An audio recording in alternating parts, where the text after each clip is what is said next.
Hey everyone, welcome back to the Daily Try. My name's Travis, and today we're back with another news video. I really hope you enjoy these. I love making them. I absolutely love the sport of triathlon, so when I see a lot of news coming out, it makes me excited, makes me feel like the season is really starting to kick off. So without further ado, let's get right into it. And today we're looking at how Challenge Roth is looking bigger than ever. The PTO versus Ironman debate seems to be heating up, and Paul Felder brought triathlon to the masses. Lionel Sanders is taking on short course. We've got some upcoming races, some start lists, and more, including a recent overhaul to the PTO ranking system. As always, we've got 5 minutes on the clock that I'm probably not going to stick to, but let's get started with that Challenge Roth announcement where they listed some of the start competitors that are going to be at the race, and it is stacked. I mean, really stacked, especially in the women's field. Everyone is there except maybe Kat Matthews and Lucy Charles Barkley, and I think it's fantastic that Challenge Roth is getting a start list like this. This is a bucket list race for pretty much every triathlete on the planet, and the atmosphere and crowds I've heard are supposed to be even better than Kona, so it seems justified to me to have a world championship level field there. It seems like a good time to take place as well before things get too busy in August and September. I'm looking forward to another year with pretty much 2 world championships. And moving away from Challenge for a second, I wanted to take a look at what has been happening recently around the PTO and Ironman and get your thoughts on the subject. In 2 really big interviews by Jack Kelly on the How They Train podcast, where he interviewed the CEOs of both companies, it gave us lots of insight into what we might see coming up in the future for our sport of triathlon. Ironman CEO said that he saw the PTO as a direct competitor of Ironman, even though he also said he wasn't really sure what they were trying to do. However, in my opinion, it's been really clear and they've been really transparent with what they've been trying to do, as again, Sam Renouf highlighted in his podcast with Jack Kelly. On Andrew Messick's podcast, he talked about not really wanting to increase the prize money for professionals just yet, but still believes that they're trying to help grow the professional side of the sport, for example, by giving the females their own day at Kona. On the other hand, the PTO is fully focused on aggressively growing the professional side of the sport, as this is going to be their primary market focus, helping to make the sport a global broadcast media sensation like tennis and golf. Whereas Ironman is going to stick with their same guns and focus the sport on its age group participants.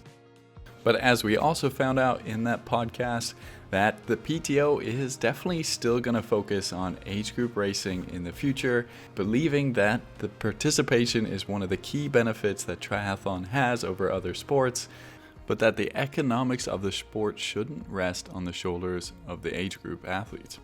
This might be where Andrew Messick sees the PTO as their direct competitor. And finally, the huge difference that was noted on the podcast was that the PTO is going to be focused on a series style of races to keep fans and viewers engaged throughout the year versus a World Champs format. However, they are interested in doing a 200-kilometer race or something similar in the near future, which might end up, in my opinion, becoming a World Championship type of race.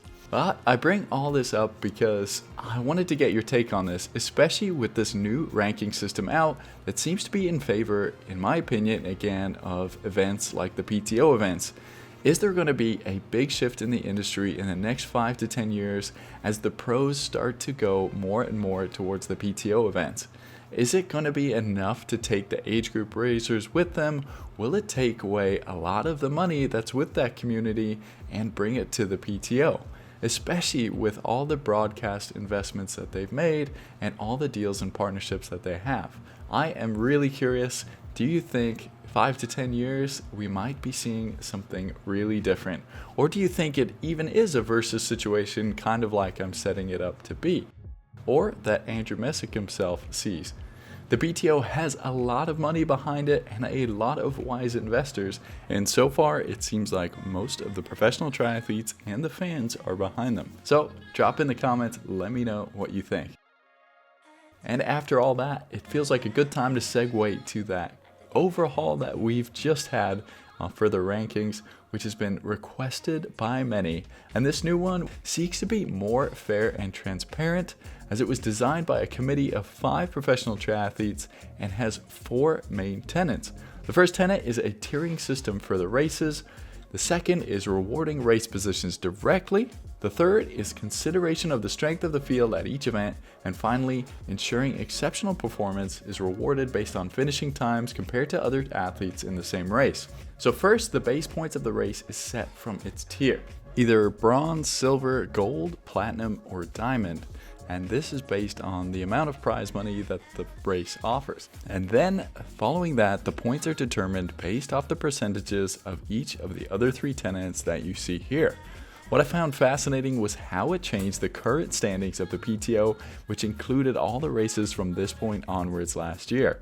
Some of the biggest movers were those who seemed to focus on long distance versus short distance, and those who had big bonuses from the bigger races such as the World Championships and Challenge Roth.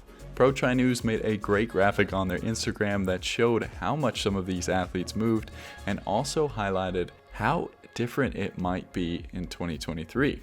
I'm excited for these changes. It seems really needed, and we'll just have to wait and see how it holds up over the course of a year. Again, let me know what you think down below. So switching gears and distances and the point systems all together, I want to share the news that Lionel Sanders is taking on short course racing in less than 2 weeks at the Super League Arena Games in Montreal. I love this from Lionel Sanders. He's following in the footsteps of Cam Worth, who had his turn at Malibu, but it seems like Lionel Sanders is not counting himself out at all, and to quote him, he said he basically wants to vomit. He's going all in and going for broke, and I really hope he's able to pull something off here. It's going to take all of his recent high-intensity training to do so, and if he can overcome that gap from the swim that he's most likely to have, it's going to be one that you're not going to want to miss. I don't care. Don't even tell me. I don't care. I do not care. We can finish the sentence right there. It's certainly going to attract a lot of eyes to that event. And speaking of attracting eyes, Paul Felder's episode on the world's biggest podcast with Joe Rogan was definitely a great moment for the sport, as he told Joe about his triathlon endeavors for about 6 minutes on the show, including how Lionel was one of the main reasons he got into it.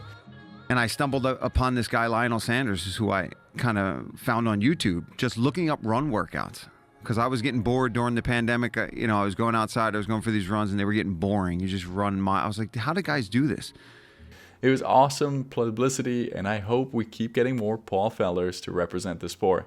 He did say he wanted to win all his age group events, which made me thankful that I'm not in his age group, because I would hate to be the one who beat him in a race and maybe kept him from going to the World Champs.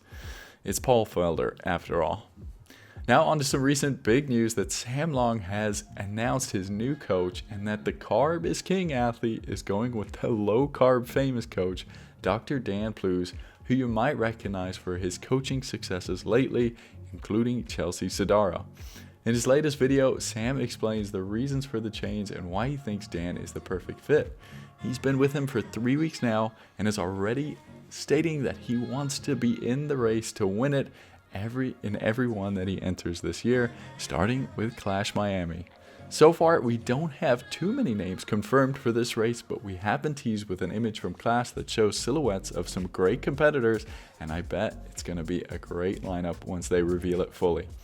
Ben Canute's another athlete who's revealed some of his races recently, and even though he won't be racing Miami, he'll be towing the line at Oceanside, which I believe is going to be quite the stacked field.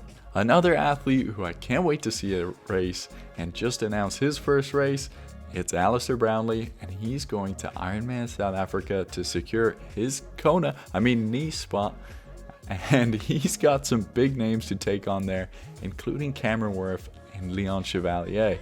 Then there's the start list for Ironman New Zealand coming up the same week, and it is also looking great with Sebastian Kienle and another Dan Plews athlete, Jan van Berkel, on there as well. Lastly, don't forget Challenge Wanaka is happening this weekend, and it's also got some great names on there too. Finally, that's a wrap of the news. It was a big episode. Thanks everyone for tuning in. Don't forget to like and subscribe. We're almost to 5,000 subscribers. And head over to Instagram and follow me. I'd love to get messages from you guys. I've received a lot recently, so that's a great place to do so. And also email me if you have any questions. Big thanks to the channel sponsor, thefeed.com. We've got lots coming up in the future. I'm always working on something. I really do want to make this show something big, and I hope you all stay tuned. I appreciate you all so much. I hope we can build a big community of enthusiasts on here. I'll see you guys in the next video. I'm always working on something. As always, have a good one. Bye.